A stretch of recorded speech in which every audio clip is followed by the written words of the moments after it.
कई सदियों पहले भारत के लुम्बिनी वर्तमान नेपाल में एक राजकुमार का जन्म हुआ। उनका नाम सिद्धार्थ गौतम युवा रखा गया। उनके जन्म के समय ही एक भविष्यवाणी हुई थी। यह बालक या तो एक महान सम्राट बनेगा या फिर सन्यासी बनकर दुनिया को नया मार्ग दिखाएगा। उनके पिता राजा शुद्धोधन चाहते थे कि सिद्धार्थ एक शक्तिशाली राजा बने, इसलिए उन्होंने महल में हर प्रकार की सुख सुविधा दी और उन्हें बाहरी दुनिया के दुखों से दूर रखा। एक दिन सिद्धार्थ ने पहली बार महल से बाहर जाने की इच्छा जताई। राजा ने महल के बाहर सुंदर रास्ते बनवाए और खुशहाल लोग ही वहाँ उपस्थित थे, लेकिन फिर भी चार दृश्यों बाद ने उनकी सोच बदल दी। 1. एक बूढ़ा व्यक्ति भागा। पहली बार उन्होंने बुढ़ापा देखा और जाना कि हर इंसान को बूढ़ा होना पड़ता है। 2. एक बीमार व्यक्ति। यह देखकर वे समझे कि दुनिया में कोई भी व्यक्ति बीमारी से बच नहीं सकता। 3. एक मृत व्यक्ति। उन्होंने जाना कि हर किसी को एक दिन मरना ही पड़ता है। 4. एक सन्यासी, जिसे देखकर उन्हें शांति और सच्चे सुख का अनुभव हुआ। ये चार दृश्य उनके मन में गहरी छाप छोड़ गए। उन्होंने सोचा, अगर राजा बनकर भी मैं बुढ़ापा, बीमारी और मृत्यु से नहीं बच सकता, तो फिर इस जीवन का असली उद्देश्य क्या है। एक रात जब पूरा महल सो रहा था, सिद्धार्थ ने अपनी पत्नी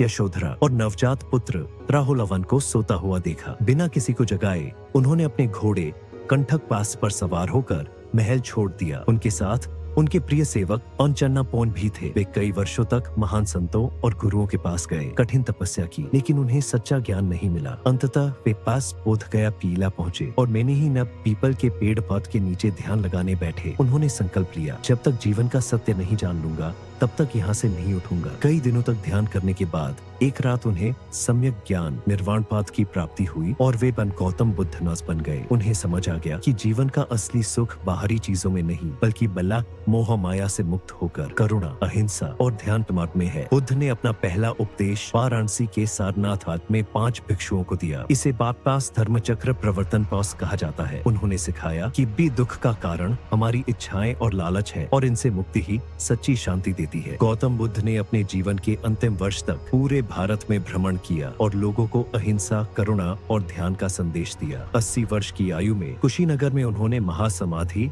महापरिनिर्वाण प्राप्त किया। उनकी शिक्षाएं आज भी करोड़ों लोगों को प्रेरणा देती है और बौद्ध धर्म पूरी दुनिया में फैल चुका है। गौतम बुद्ध का जीवन इस बात का प्रमाण है कि किसी सच्चा सुख धन दौलत या शक्ति में नहीं, बल्कि मन की शांति और प्रेम में है। अपना दीपक स्वयं बनो। गौतम बुद्ध। अगर आपको ये वीडियो पसंद आई हो तो इसे लाइक करें और नए अपडेट्स के लिए चैनल को सब्सक्राइब करना ना भूलें।